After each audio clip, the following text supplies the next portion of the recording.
VIP voice இன் police.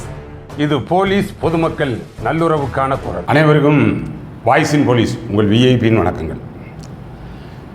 அப்புறம் இந்த ஒரு அவேர்னஸ் பதிவு மாதிரி எடுத்துக்கோங்க. நம்ம போலீஸாருக்கு அந்த சம்பளம், மாதாந்திர சம்பளம் வங்கி மூலம் தானே வாங்குறீங்க.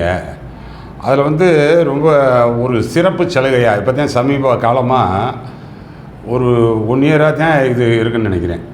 இதில் HDFC, axis bank, state bank, இது மூணும் ஒரு நல்ல ஒரு ஆரோக்கியமான போட்டி மாதிரி இவர்களுக்கு இடையில் இந்த எஸ்பெஷலி ஃபார் போலீஸ் அவர்களுக்கு இந்த எஸ்பெஷலி ஃபார் போலீஸ் சொல்லும் பொழுது அதனுடைய மினிஷியல் ஸ்டாஃபையும் உள்ளே அடக்கிக்கிறாங்க. ஆனால் அவங்களுக்கும் அந்த அமைச்சு பணியாளர் மற்றும் அந்த காவல்துறையினர் இவர்களுக்கான ஒரு சிறப்பு சலுகையாக, அதாவது அவர்களுடைய அந்த சம்பளம், மாத சம்பளம் இந்த கணக்கில் இருந்துச்சுன்னா பிஎஸ்பின்றாங்க, போலீஸ் சேலரி பேக்கேஜ்.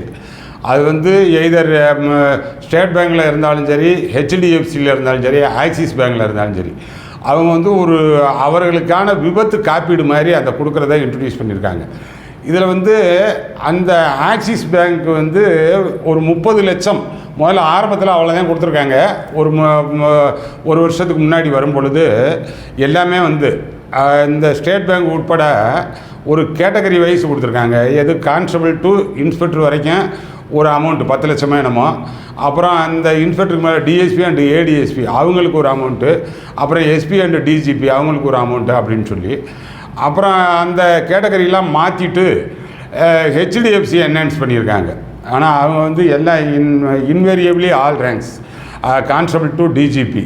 ஏதேனும் இது மாதிரியான விபத்து, திடீர் விபத்துனா வாகன விபத்து மட்டும் கிடையாது, திடீர் அசம்பாவிதம். மதுரையில் ஒருத்தர் அந்த மழை நேரம் டியூட்டிக்கு போனவர் ஒரு கட்டடத்தினுடைய ஓரத்தில் ஒதுங்கி இருக்கிற நேரம் இடிஞ்சு விழுந்து அவர் அங்கனே மரணம் ஏற்பட்டது. அந்த விபத்தாக கருதப்பட்டு அவருக்கு 70 லட்சம் கவரேஜ் ஆகிருக்கு ஹெச்டிஎஃப்சியில் இருந்தது.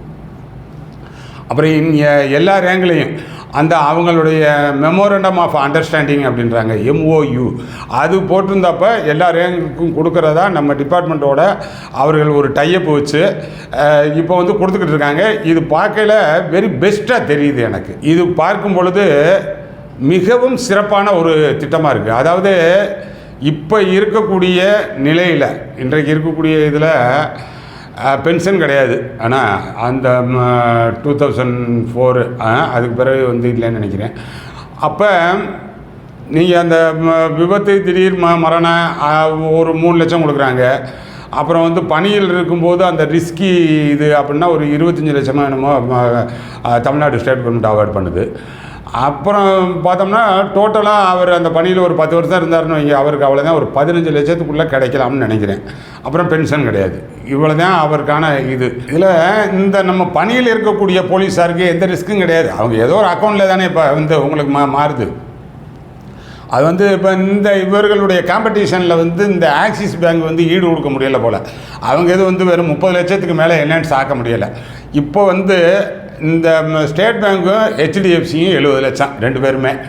அதனால் எய்தர் ஒன்று ஸ்டேட் பேங்க் மாற்றிக்கிங்க, இல்லைன்னா இந்த ஹெச்டிஎஃப்சி மாற்றிக்கிங்க. அதாவது உங்களது போலீஸ் சேலரி பேக்கேஜ் அப்படின்றத கொண்டு இதில் வச்சிட்டோம்னா, இதில் நான் விசாரித்த அளவுக்கு இந்த ஸ்டேட் பேங்கில் இருக்கக்கூடிய அந்தந்த பிரான்ச் மேனேஜருக்கு இந்த ஸ்கீம் இருக்கிறது குறித்து பெரிய அவேர்னஸ் தெரியலை அவங்களுக்கு. அதனால் அப்படி ஒன்று இருக்கா சார் அப்படின்னு சொல்லி கேட்குறாங்களா. அது வாங்குறதுக்கு அந்த உதவி பண்ணுறதுக்கு நம்ம ஆட்கள், ஆனால் போலீஸார் அதுக்கு நேரடியாக போய் அது சில விஷயங்கள் செய்ய வேண்டியது இருக்குது அப்படின்றாங்க. ஆனால் ஹெச்டிஎஃப்சியில் நீங்கள் எந்த பேங்கில் அக்கௌண்ட் வச்சுருந்தாலும் அவங்களுக்கு இது நல்லாவே அங்கே இருக்கக்கூடிய ஆல் பிரான்ச் மேனேஜர்ஸுக்கு எல்லாருக்கும் நல்லா தெரியுதான். உடனடியாக இதில் அந்த கிளியரன்ஸ் அமௌண்ட் கிடைக்கிறது ரொம்ப ரொம்ப ஈஸியாக இருக்குது அப்படின்னாங்க. அது பார்த்துக்குங்க. ஹெச்டிஎஃப்சியும் நீங்கள் மாற்றிக்கலாம், மாற்றுறதுக்கு வாய்ப்பு இருந்துச்சுன்னா இது ஈஸியாகவும் இருக்குது அப்படின்றாங்க. ஸ்டேட் பேங்க்கு நேஷனலைஸ்டு பேங்க்கு, ஆனால் மற்ற எல்லாத்துக்கும் அது வேறு வகையிலேயே நமக்கு சலுகையாக இருந்துச்சுன்னா அதுலேயும் கண்டினியூ பண்ணிக்கோங்க. ஆனால் நீங்கள் சொல்லி மாற்றணும். அந்த பிஎஸ்பிக்கு நாங்கள் மாறுறோம் அப்படின்னா அதில் அந்த பாஸ்புக்லேயே அந்த பிஎஸ்பின்னு எழுதி கொடுத்துருவாங்களாம். ஆனால் அதனால் அப்படி இருந்துச்சுன்னா மொத்தத்துக்கு மனிதனுடைய லைஃபே அனித்தியமானது. ஆனால் எந்த விதமான உத்தரவாதங்களும் இதற்குள்ளே அடங்காது, முழுக்க முழுக்க அனித்தியமானது. அதில் போலீஸ் லைஃபு எப்படின்றது நான் தனிப்பட்டு அதுக்குன்னு விலாவரியாக சொல்லணும்னு அவசியம் கிடையாது. அவ்வளவு ஒரு ரிஸ்கியான நிலை. அதுக்குள்ளே இருந்துக்கிட்டு இருக்கும்பொழுது மொத்தமாக பென்ஷன் கிடையாது. ஆனால் அந்த ஒரு குடும்பம் வந்து டோட்டலாக நெருக்கடி ஆயிராத அளவுக்கு இந்த கான்ஸ்டபிள் டு டிஜிபி வரைக்கும் 70 லட்சம். இது ஒரு நல்ல ஸ்கீமாக தெரிஞ்சிச்சு. அப்புறம் இது தொடர்பாக அந்த ஸ்கீம்னுடைய சேல்ஸ் மேனேஜராக, ஆமாம், அவர் மிஸ்டர் ராம்பாண்டி, அவர்கிட்டே நான் பேசினேன். ஆனால் நேரடியாக இது குறித்து நீங்கள் ஏதாச்சும் எனக்கு சொல்லணுமே சார் அப்படின்னு சொல்லி, எங்கள் போலீஸ் மக்களுக்கு, போலீஸில் ஏறத்தாழ 1,32,000 பேர் இருக்காங்க, நிறைய அவேர்னஸ் இல்லை சார் அப்படின்னு சொல்லி சொன்னார். அவரே ஒரு குறிப்பிட்ட செக்ட் ஆஃப் பீப்புள் தான், ஒரு 20,000த்துக்குள்ளே நம்ம சொன்னார். அவ்வளோதான் கொண்டு வந்து சேர்றாங்க, தெரியலை அவங்களுக்குள்ள அப்படின்னு சொல்லி. இது நேற்று ட்ரைனிங் போன கான்ஸ்டபிள் வரைக்கும் இது ஃபஸ்ட்டு மந்த் சேலரி வாங்கையிலேயே நீங்கள் இந்த ஹெச்டிஎஃப்சி எங்கள் இதில் வந்து பிஎஸ்பிக்குள்ளே வந்துட்டோம்னு சொல்லிட்டா போதும் சார், அந்த கவரேஜுக்குள்ளே வந்துடுது அப்படின்னாரு. அப்புறம் ஆஃப்டர் ரிட்டையர்மெண்ட்டு அவங்க வந்து அந்த ரிட்டையர்டு ஆகும் பொழுது ஹெச்டிஎஃப்சியில் பே வாங்கிக்கிட்டு அப்படியே ரிட்டையர்டு ஆகிருந்தாங்கன்னா அவங்களுக்கு 70 வயது வரைக்கும் 10 லட்ச ரூபா கவரேஜ் இருக்குது அப்படின்னாரு. அப்புறம் ஏதேனும் பெர்மனண்ட்டு நிரந்தர ஊனம் ஆனால் செயல்பட முடியாத அளவுக்கு இருந்துச்சுன்னா அவர்களுக்கான ஒரு அமௌண்ட் இருக்குது அப்படின்னாரு, அந்த ஊனத்தை பொறுத்து அப்படின்னாரு. சஸ்பென்ஷனில் இருக்கிறவங்க விபத்தில் இறந்தால் கூட இது கவரேஜ் ஆகும்னாரு. இது மாதிரிலாம் நிறைய விஷயங்கள் சொன்னார். இது தொடர்பாக எனக்கு கூடுதலான கொஞ்சம் தகவல் சொல்லணும் அப்படின்ற மாதிரியும் சொல்லிவிட்டு, இந்த அவேர்னஸ் அவர் இல்லை அப்படின்றாரே, முதல்ல உங்கள்கிட்ட சொல்லிடுவான். அப்புறம் உங்கள் தரப்பில் இருந்து எனக்கு கேட்கக்கூடியது இந்த நம்ம கமெண்ட் பாக்ஸில் நிறையா போடுங்க, அது எல்லாத்தையும் கலெக்ட் பண்ணுவான், கம்பைல் பண்ணி அவரே வந்து ஒரு நாளைக்கு வர சொல்லுவான். என்னுடைய அலுவலகத்துக்கே வர சொல்லி கொஞ்சம் பேச முடியுமா, என்னுடைய மக்கள் வந்து இது தொடர்பான கமெண்ட்டில் அவர்களுடைய சந்தேகங்கள் கேட்டாங்கன்னா சொல்லிட முடியுமா அப்படின்னு கேட்டேன். வித் ப்ளஸர் வர்றேன் சார், நீங்கள் என்னைக்குன்னு சொல்லி சொல்லுங்கள் அப்படின்னாரு.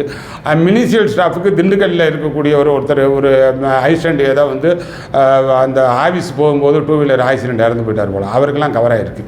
இது especially for police and police municipal staff அப்படின்னும் போது இது கொண்டு வரலாம். முதல்ல ஆரம்பத்தில் இவங்க மிலிட்ரிக்கு தான் வச்சுருந்தாங்களாம், அப்புறம் கொஞ்சம் கொஞ்சமாக விரிவுபடுத்தி இப்போ வந்து நமக்கு வந்திருக்கு.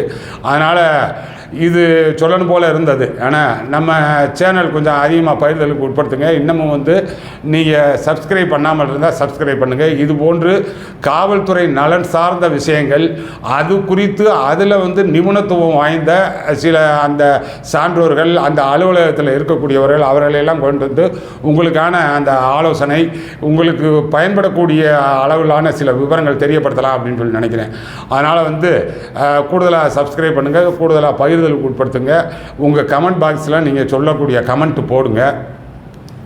நம்மளுடைய இந்த டிஎன்யூஏ சர்வீஸ் சார்பாக, நம்ம டிபார்ட்மெண்ட் சார்பாக கேட்டிருக்கக்கூடிய கமெண்ட்டுக்கு அதுக்கு அடுத்த பதிவுகளில் நான் வந்து விவரங்கள் சொல்கிறேன். லைக் பண்ணுங்கள், ஷேர் பண்ணுங்கள், சப்ஸ்கிரைப் பண்ணுங்கள். அடுத்தடுத்த நல்ல பதிவுகளில் பார்ப்போம். வணக்கம்.